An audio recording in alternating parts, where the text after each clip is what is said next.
Today we are going to study the poem An Elementary School Classroom in a Slum by Stephen Spender. Let's know something about the poet. Stephen Spender was an English poet and an essayist. He left University College Oxford without taking a degree and went to Berlin in 1930.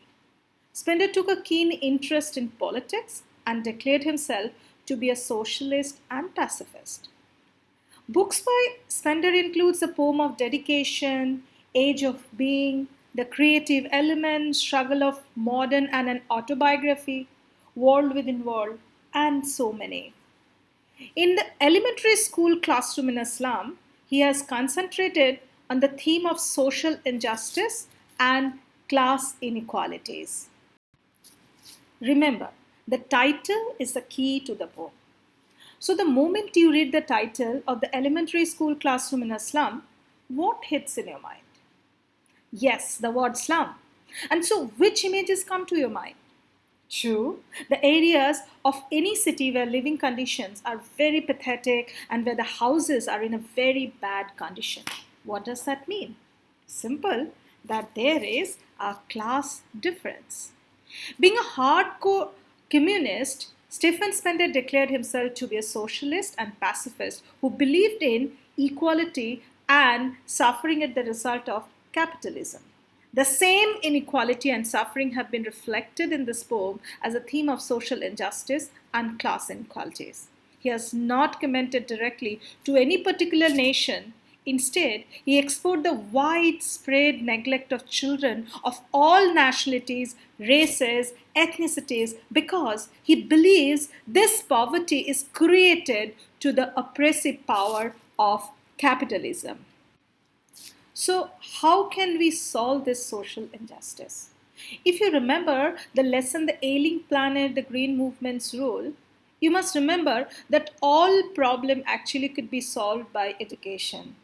The problem of poverty or population, problem of awareness or conservation, each could be solved through proper education. So, what kind of education we are talking about? Definitely true and realistic education. And hence, the automatic question is there. Is there a realistic education with these below poverty line children? For a better understanding and explanation, I have distributed this poem into four parts.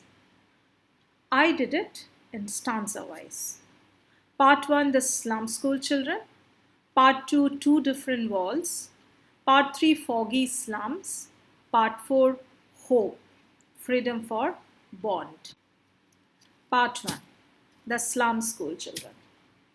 Far, far from gusty waves these children faces, like rootless weeds, the hair torn round their pallor, the tall girl with a weighed down head, the paper-simming boy with rat's eyes, the stunned, unlucky hire of twisted bones, reciting a father's gnarled disease, his lesson from his desk. At back of the dim class, one unnoted, sweet and young, his eyes live in a dream of squirrel game in tree room other than this. In the very opening line of the poem, the poet puts an image to contrast the slum children faces with those of others. The image used is gusty waves, indicating brightness, which is far, far or missing from faces of these children. It even can be explained as location of the slum school. It is located away from the bounty of nature, a symbol of narrow, congested area. The next image is rootless weeds, which produces double effect. Weed indicate being unwanted and rootless indicate not belonging. The slum children are like rootless weeds, unwanted by society and not belonging to the society. Their uncombed hair fall on their pale faces. Do you remember the image Tussle Head from the poem A Photograph, which reflected the happy faces of the children during their beach holiday? Yes, they are those privileged kids were near the gusty waves, but here the slum children are far away from it. After this contrasting image, a few of the slum children are described. First, we find a tall girl whose head is weighed down with sadness, disinterestedness, or shame, or a mixture of all the three. She is probably overaged for the class or overburdened with responsibilities. Next, there is a boy who is thin, emaciated like paper, and his eyes pop out from his thin body, looking furtive like rat's eyes. He seems to have inherited stunted and twisted growth bones from his father. Rat's eyes always look for food. Maybe the poet wants to express the same for these below poverty line children. Note that Spender has used the word reciting to show that instead of studying or reciting, which is rather a normal activity in school, the boy had only his inherited crippling disease to show or recite in the class. Finally, we find an unnoticed young boy at the back of the dim classroom. He's probably too young for poverty to have stifled his childish imagination. He daydreams of the squirrel's game and about the tree house absent mentally from the classroom. He wants the nature around him, what he doesn't have. He wishes to experience the world, but he doesn't have the opportunity. He can dream, means he has hope for future. Part 2. Two different walls. On sour cream walls, donations. Shakespeare's head, cloudless at dawn, civilized dome riding all cities. Bell, flowery, tireless valley, open-handed map awarding the world its world. And yet, for these children, these windows, not this map, their world, where all their futures painted with a fog, a narrow street sealed in with a lead sky, far, far from rivers, capes, and stars of words. The word sour cream is used to describe the derelict condition of the classroom wall. Sour cream not only describes the dullness and poor condition, but also compares with the sour cream, means a spoiled and dirty cream, which is actually useless. The picture on the wall contradicting the condition of the wall and the slum children. Donation. These children are living on charity. They are dependent. The gifts given as donation, like the picture of Shakespeare indicating erudition or great knowledge or learning, and the unpleasant creamy wall reflecting despondency. But they are useless. The picture of a clear sky at dawn and a beautiful tireless valley indicating beauty of nature, happiness, and hope. The picture of dome of an ancient city building or the map standing for civilization, development, and progress. All these together awarding the world its world. It could refer to the map of the world hanging on the wall of the classroom, giving the slum children the world out there to explore and know. One world is the world of the privileged, and the other is the world of the slum children.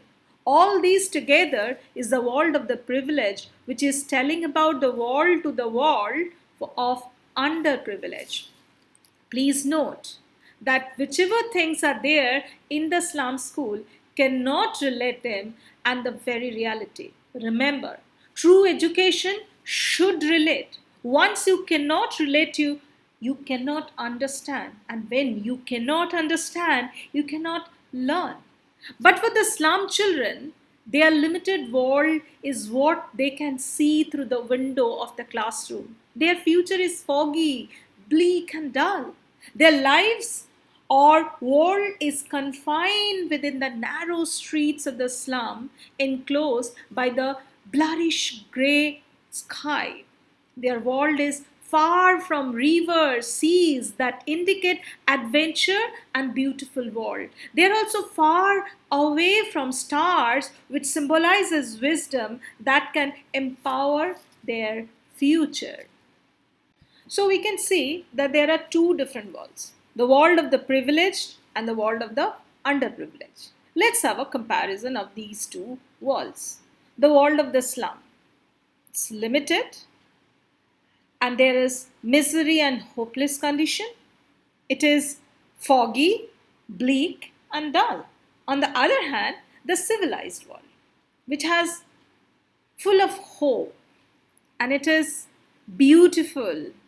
It has tireless valley, flowers, vales, and it has clear sky, hope. Part 3. The foggy slum. Surely Shakespeare is wicked, the map a bad example, with ships and sun and love tempting them to steal. For lives that slyly turn in their cramped holes from fog to endless night. On their slag heap these children, where skin peep through by bones and spectacles of steel, with mended glass like bottle bits on stones. All of their times and space are foggy slum, so blot their maps with slums as big as doom. Remember again about the real education, the reality phase. Here, these children cannot connect with these donations and their lives because there is no reality between these two worlds. There is no similarity between these two worlds, which is why Shakespeare is described as wicked. He holds the key to the charmed world of the letters, and unfortunately, for these children, there is no way that they can enter the world of the privileged, and the map is a bad example for them, as it does not hold any place for these slum children. They are cruel temptation for the slum children because they live in cramped holes or houses. Their lives revolve around dullness or fog and hopelessness or endless night. They only imagine and long for adventure. Adventure here represented by ships, for a better future, that is represented by the word sun, and for love. So, isn't it a cruel temptation? The poet has compared their emaciated, wasted bodies to slag or waste heaped together. Their bones peep out, they were flesh just because of the malnutrition, because of their condition. These children wear steel spectacles with cracked glasses looking like repaired pieces of glass bottle lying on stone, which is suggesting immense poverty. All their time and space is confined in the uncertain world of slums. These slums are living hell, and they are a blot on the progress of the rich and the civilized world. The slum is their map, as big as the doom of the city building, and their life, their time and space, of course, foggy and dim. Let's go to the final part or the final stanza, hope of freedom from bond. Unless governor, inspector, visitor, this map become their window, and these windows that shut upon their lives like catacomb. Break, oh break open till they break the town, and show the children to green fields, and make their world run ashore on gold sands, and let their tongue run naked into books, and white and green leaves open. History theirs, whose language is the sun. The only hope of a life beyond the slum that enclose their lives like catacomb is some initiative by the governor, inspector of schools, or a visitor. The poem ends with the poet's hope that the slum children will have access to better education and a better way of living. Their slums are like the internal dark part of the graves. He uses the word break or break open to say that they have to break out from the miserable, hopeless life of the slum of world so that they can wander beyond the slums to the green fields. These obstacles should be broken. Everything that binds them should be broken. And they must be allowed to breathe in the open air, to the green fields and golden sand, indicating the unlimited world. The white and green leaves open. White is the book and green is the nature. Let the pages of wisdom or the real education be open to them. They should also be provided with the opportunity to learn lesson from nature. Let their tongue run freely without any check or fear. They must test all joys of life. Only those people make or create history whose language is the warmth and strength of the sun. People whose language has the touch of humanity. Those who have the true knowledge, and through this they can break the chains of prevailing norms and can create history. Let us look at the message. The poet appeals to break the barriers of social injustice and class inequalities. He even wishes the people of the slum to be free, both mentally and physically, to lead a happy life. This is an universal poem with an universal appeal. We easily fit it even today. Introduction, which is about the slum children, and we can find it in stanza 1. Just like writing an article where in the beginning you introduce the topic, the problem or the issue.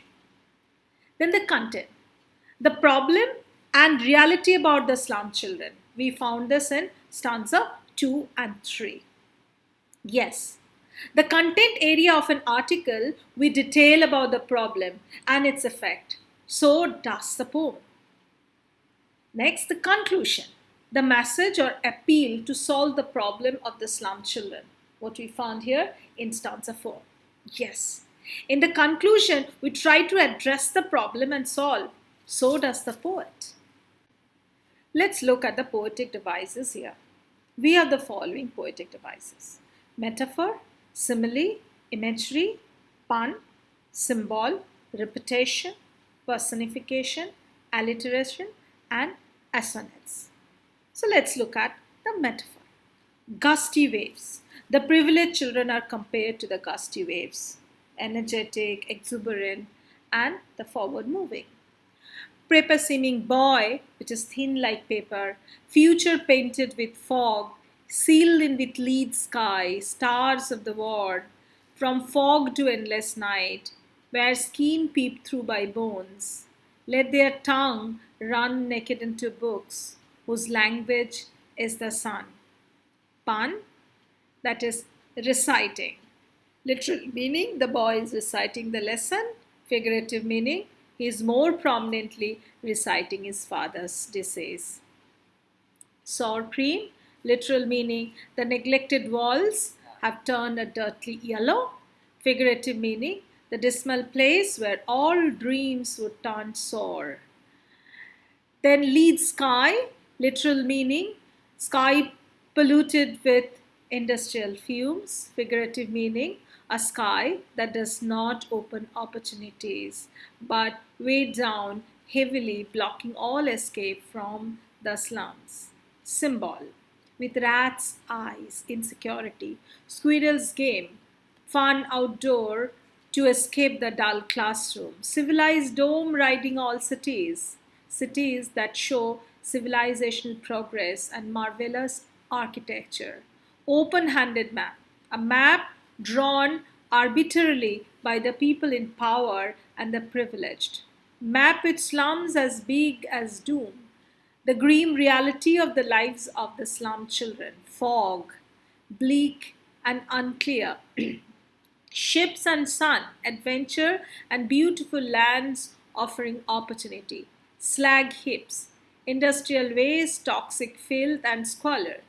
Windows. Windows of the slum classroom do not open out to opportunities and the wide world. They show only fog-covered slum.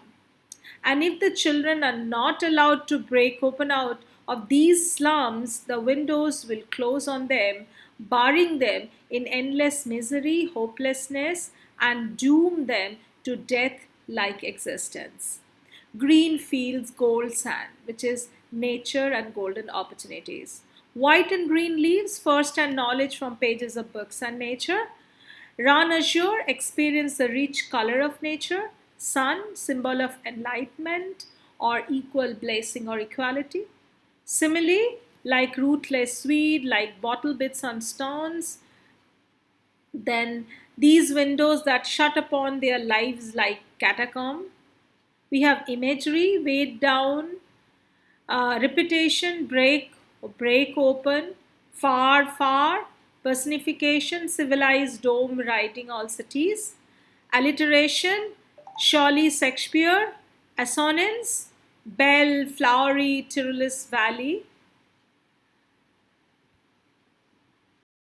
So from the poem, you get two kinds of question: very short questions or extract questions, and short questions.